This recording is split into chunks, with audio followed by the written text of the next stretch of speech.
Bien, pues nada, como decía, vamos a terminar el estudio del libro de Habacuc. Estamos en el capítulo 3 y la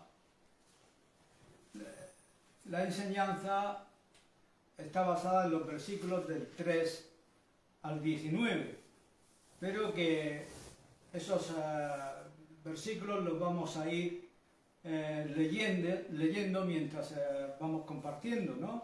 De momento vamos a empezar con el versículo 16 del capítulo 3 de Habacuc, donde el profeta dice: oí y se conmovieron mis entrañas, a la voz de Dios temblaron mis labios, pudrición entró en mis huesos y dentro de mí me estremecí, si bien estaré quieto en el día de la angustia, cuando subo al pueblo el que lo invadirá con sus tropas. Y aquí el profeta ya no tiene problemas ni filosóficos ni teológicos, ¿no? Porque él ya ve con suma claridad lo que está ocurriendo. Y siendo humano y viendo los juicios que han de venir, se llena de temor.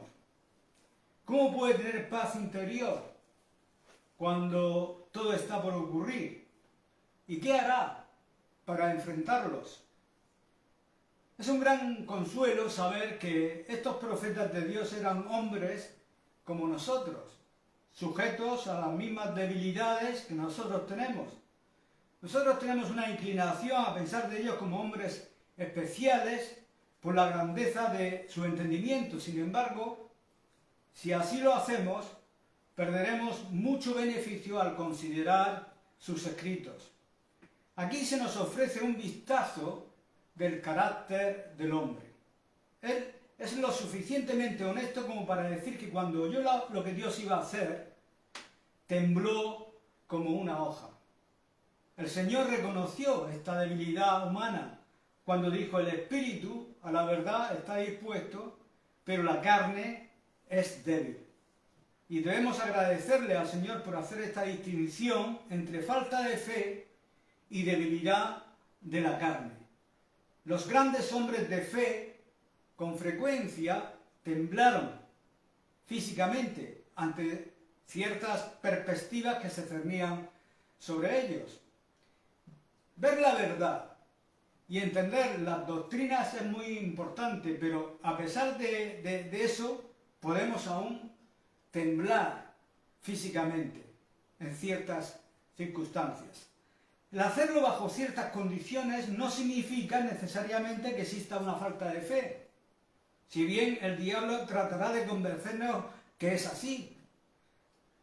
Si alguna vez eres tentado de esta forma, recuerda a Habacuc. Él entendió perfectamente lo que estaba ocurriendo, la palabra de Dios, y sin embargo tembló como una hoja por la propia debilidad de la carne. Luego tenemos en el Salmo 103, versículo 14, donde dice que Dios conoce nuestra condición, se acuerda de que somos polvo. Él entiende nuestra debilidad humana y ha hecho una maravillosa provisión para nosotros. En primer lugar, nos dice que aún sus grandes siervos han experimentado algo del temor físico, combinado con fe en su palabra. Hemos visto que fue así con Habacuc. El mismo Abraham, el gran hombre de fe, supo en ciertas ocasiones lo que era ser débil en la carne. David también admitió que su carne fracasaba aún a pesar de su fe. A Jeremías le fue dada una tenebrosa profecía y tenía que hacerla saber al pueblo, y a veces sentía que no podía enfrentar tal odisea, ¿no? El mensaje era tan terrible que a pesar de estar dispuesto en su espíritu, su carne se retraía para hacerlo, ¿no? Tenemos también una fugaz descripción de Juan el Bautista, languideciendo en la cárcel, cansado, sufriendo físicamente, y todas estas circunstancias reflejadas sobre su espíritu. Observamos este problema también en el gran apóstol Pablo. Nos dice en su segunda carta a los Corintios que ningún reposo tenía en su cuerpo y que en todo fuimos atribulados. De fuera, dijo, conflictos, de dentro, temores. Cuando predicó por primera vez en Corinto, lo hizo con debilidad y mucho temor y temblor. Tales ejemplos nos aseguran que Dios nos entiende y que en su misericordia nos mostrará una salida para nuestras debilidades. ¿Qué puede hacer el hombre en tal estado de debilidad humana? ¿Qué podría sustentar a un hombre como Habacuc cuando llegara el ejército caldeo y comenzara a destruir la ciudad? ¿Qué fue lo que sostuvo al remanente fiel del pueblo de Dios cuando aparentemente todo estaba perdido? No fue el resignarse, ni decir, bueno, no vale la pena afligirse, ni alarmarse tampoco, porque nada podemos hacer para evitarlo. Tampoco fue aplicar el principio psicológico de desconectarse. No fue el tratar de convencerse a sí mismo y decir, bueno, lo mejor es no pensar en ello. Vayamos al cine, leamos novelas, pero dejemos de pensar. Y eso es una especie de escapismo.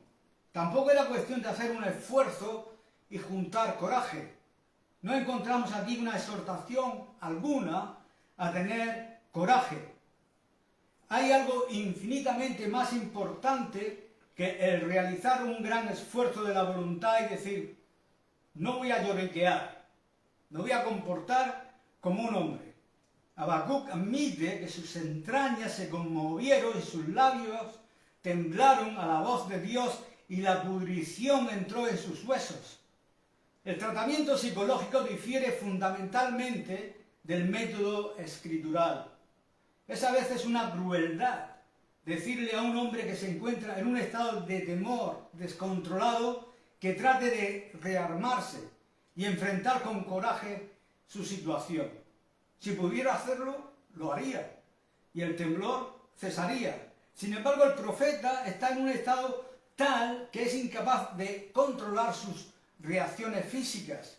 Por más que trate, no puede dejar de temblar.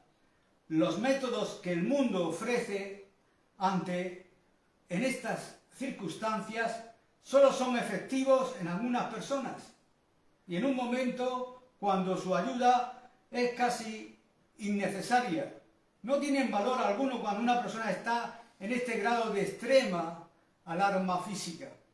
En lugar de adoptar la resignación o tratar de juntar coraje, la Escritura demuestra que es posible vivir en un estado de regocijo, aún en tales circunstancias. Lo leemos en los versículos 17 y 18, que mi mujer se había preparado la canción, pero que no la ha podido cantar, donde dice, aunque la higuera no florezca, ni en las vides haya fruto, aunque falte el producto del olivo, y los labrados no den mantenimiento, y las ovejas sean quitadas de la majada, y no haya vacas en los corrales, con todo, yo me alegraré en Jehová, y me gozaré en el Dios de mi salvación. El cristiano pretende nada menos que esto. El hombre del mundo, si está en un buen estado físico, podrá quizás llegar a una actitud de resignación.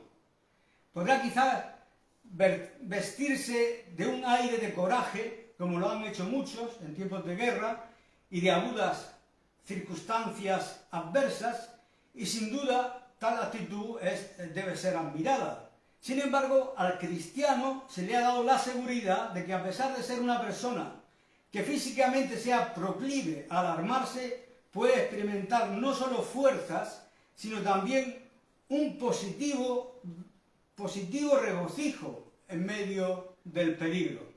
Él puede gozarse en la tribulación y resultar victorioso en medio de las peores situaciones. Este es el desafío de la posición cristiana.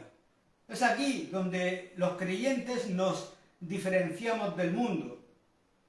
Y quería pues hacer una cuña aquí, y vosotros ya lo sabéis, pero que si recordáis, cuando vino la pandemia, esto fue algo bastante fuerte, ¿no? Donde todo el mundo comenzó a confinarse y siempre había una incógnita acerca de la situación mundial y todo lo demás. Hay personas que son proclives a alarmarse, ¿no? Y yo soy una de ellas, ¿no? Sin embargo, yo entendí este principio. Cuando leía a la epístola de Santiago, lo estaba leyendo, que decía que esa epístola, tened por sumo gozo cuando os halléis en diversas pruebas. Y esta es una prueba a nivel mundial, ¿no? Y realmente, pues mira, no me voy a alarmar, ni me voy porque yo soy una persona también con ansiedad, ni me voy a poner ansiosa, ni me voy a... Y realmente Dios me bendijo, porque en ese tiempo, pues, no paraba de compartir en las redes, y tenía siempre esa confianza y esa fe en Dios y ese gozo. Que algunos no lo entendieron, hermano, es que algunos están perdiendo su trabajo, algunos están perdiendo esto, están lo otro, pero eso no quita para que tú puedas mirar a Dios y que Él te pueda dar el gozo en cualquier situación adversa, ante cualquier prueba que tú estés atravesando. Lo que pasa es que hay que tener fe y creer y confiar en Dios que así lo haga, porque esto no depende de tu coraje, no depende de tu fuerza, no depende de tu habilidad, depende de que Dios realmente te dé esa gracia para poder tener ese gozo en medio de la tribulación. Como dice, Él puede gozarse en la tribulación y resultar victorioso en medio de las peores situaciones. Este es el desafío de la posición cristiana. Es aquí donde los creyentes nos diferenciamos del mundo. Cuando el infierno está desatado y llega lo peor de lo peor, tenemos que hacer mucho más que aguantar y resistir. Hemos de experimentar un gozo santo y manifestar un espíritu de regocijo. En lugar de ejercitar el control sobre nosotros mismos con una voluntad de acero, hemos de ser más que vencedores, como dice Romanos 8:37. Debemos regocijarnos en el Señor y gozarnos en el Dios de nuestra salvación. Estos periodos son la prueba de nuestra profesión cristiana. Si no demostramos ser más que vencedores, en estas situaciones hemos fracasado como cristianos. ¿Y qué hace que esto sea posible? ¿O qué hace que esto fue posible para el profeta? El profeta encontró su consuelo en una correcta interpretación de la historia a la cual ya nos hemos referido. Cada vez que el autor de un salmo se enfrenta con situaciones como las que nosotros estamos considerando, siempre se volvía a contemplar la historia pasada y el proceder de Dios con los hombres. Y de esta manera lo encontramos alabando a Dios y regocijándose. De igual manera, el profeta aquí trae a su memoria los grandes hechos en la historia de los hijos de Israel, concentrándose en particular en la liberación de la esclavitud de Egipto, su paso por el Mar Rojo, su viaje a través del desierto, la derrota de sus enemigos y la ocupación de Canaán. Nosotros también debemos aprender a utilizar este método. Puede ser que esto sea lo único que nos sostenga en los días que están por venir. Al observar el mundo de hoy, ¿hay algún motivo para regocijarse que no sea este? Si alguna vez nos encontramos en el terrible estado tan gráficamente relatado por el profeta, lo que tendremos que hacer es mirar hacia atrás a la historia. En primer lugar, debemos concentrarnos sobre los hechos y reconocer que son hechos. El profeta entra en muchos detalles diciéndonos las cosas que Dios ha hecho, como cómo dividió el Mar Rojo, cómo detuvo el sol, cómo controló los elementos. No hay duda alguna de que los hechos del relato bíblico deben ser enfatizados más que cualquier otra cosa en estos días. Hay quienes dicen que lo más necesario es volver a la teología bíblica y a un nuevo entendimiento de la enseñanza de la Biblia. Se habló mucho en los años de la posguerra acerca de un nuevo redescubrimiento del mensaje esencial de la Biblia. Este es el énfasis de lo que se conoce por la neo-ortodoxia. Muchos de ellos utilizaban la palabra mito para describir muchos de los hechos históricos y dicen que la historia en sí no es lo realmente importante. Los acontecimientos relatados no son lo que en última instancia importa. Lo que sí importa es la enseñanza que está encerrada en los supuestos hechos, decían. Ellos sugirieron que los detalles históricos del Antiguo Testamento no son lo que revisten mayor importancia y que no es realmente esencial creer en los hechos. Lo que sí importa es creer en el mensaje presentado de esa forma. En consecuencia, muchos de ellos no creen que los israelitas realmente pasaron a pie por el Mar Rojo. Dicen que eso es científicamente imposible. Sin embargo, admiten que hay un principio importante contenido en la historia y lo principal es entender ese principio. El mito, o el término que se usa corrientemente, sugiere que la cáscara de la historia no tiene importancia y que es el corazón de la verdad lo que realmente cuenta. Los hechos que se presentan pueden no ser verdaderos, pero lo que representan sí es verdadero. Ahora bien, debemos reconocer que si esta opinión es correcta, no tenemos como creyentes consolación alguna.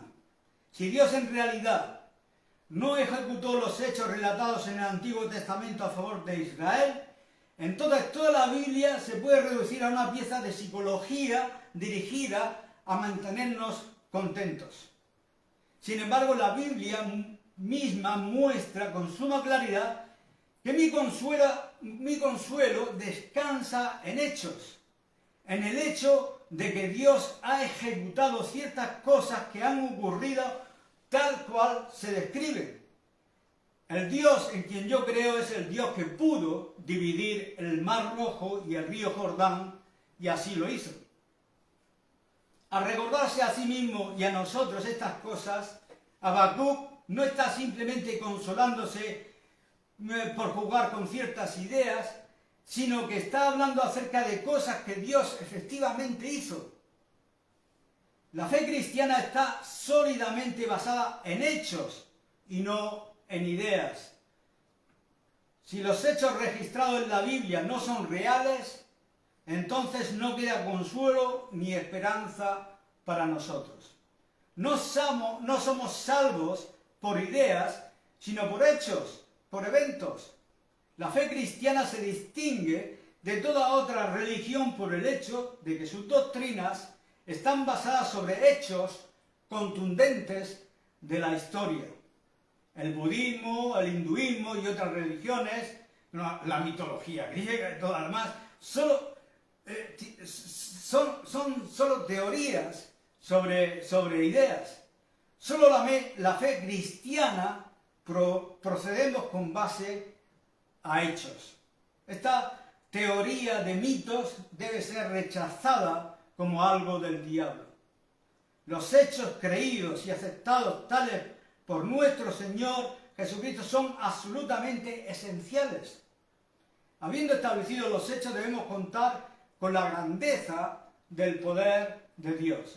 El profeta recuerda los milagros en este capítulo que estamos leyendo que Dios realizó en Egipto, en los versículos 4 y 5, donde dice: y el resplandor fue como luz, rayos brillantes salían de su mano, y allí estaba escondido su poder.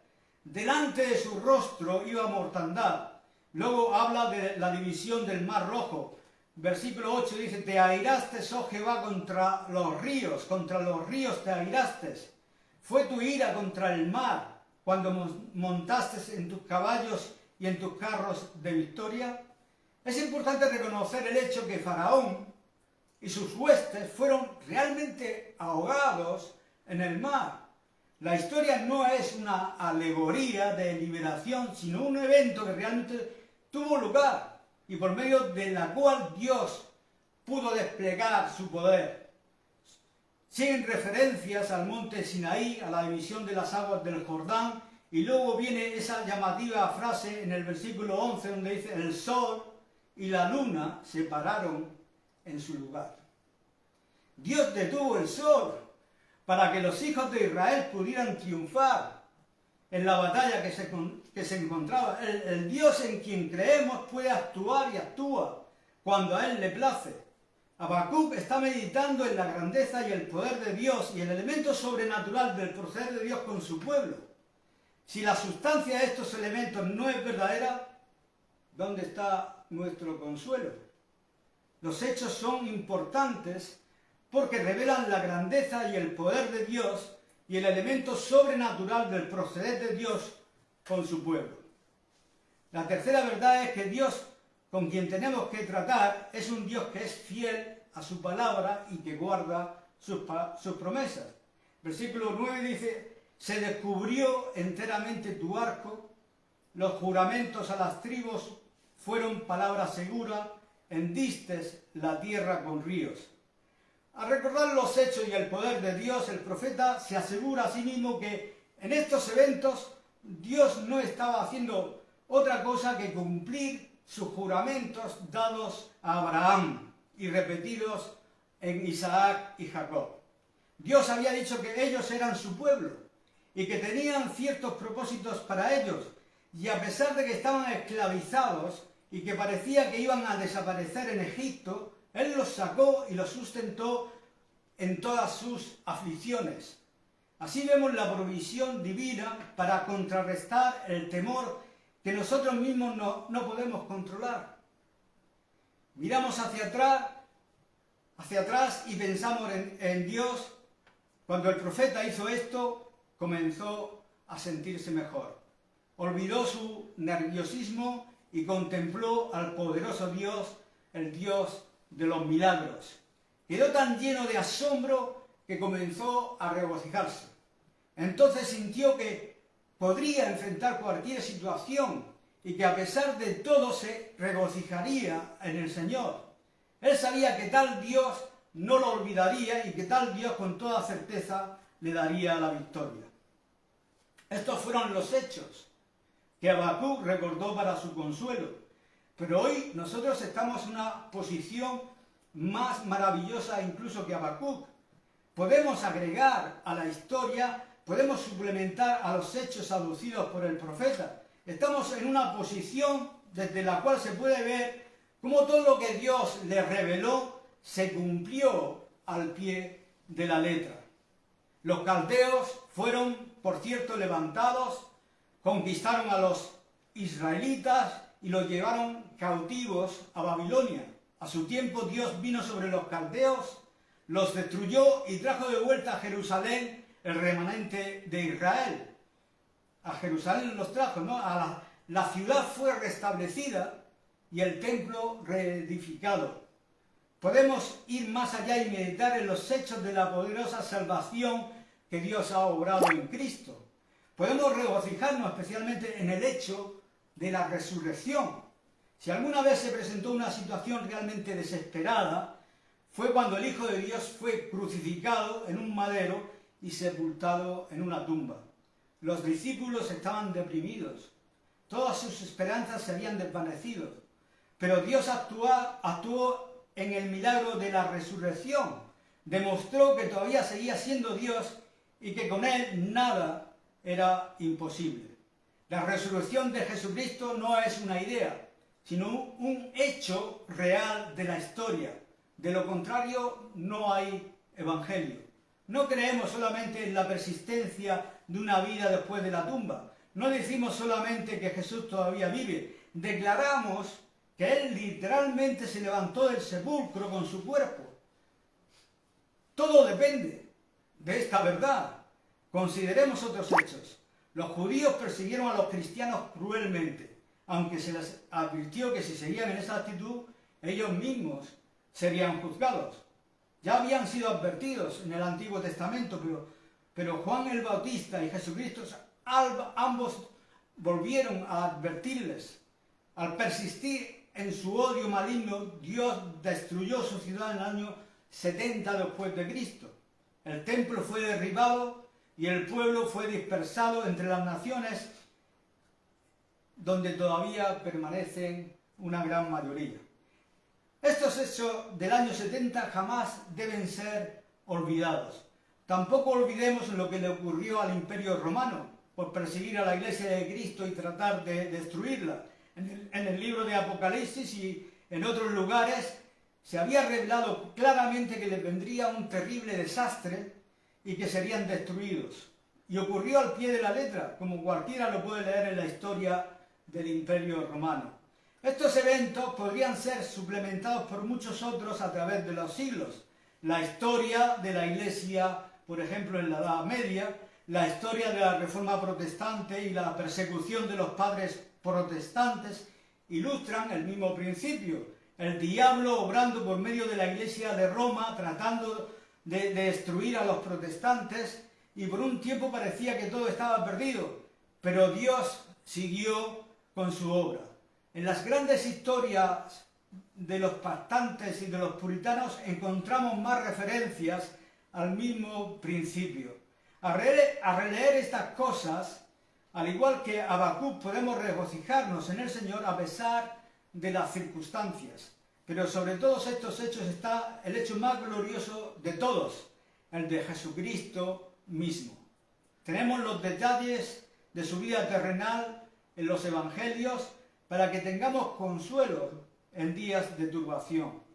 Pero sobre todo recordemos que el mismo Hijo de Dios ha pasado por este mundo. Él sabe todo acerca de la contradicción de pecadores contra sí mismo por haberlo sufrido también Él. Aunque era el Hijo de Dios, supo lo que era estar cansado, abrumado, debilitado físicamente y hasta transpirar gotas de sangre en su agonía. Supo lo que fue enfrentar a todo el mundo junto con el poder de Satanás y del infierno unidos contra él. En Hebreos 4:15, y con esto ya termino, nos dice: no tenemos un sumo sacerdote que no pueda compadecerse de nuestras debilidades, sino uno que fue tentado en todo según nuestra semejanza, pero sin pecado.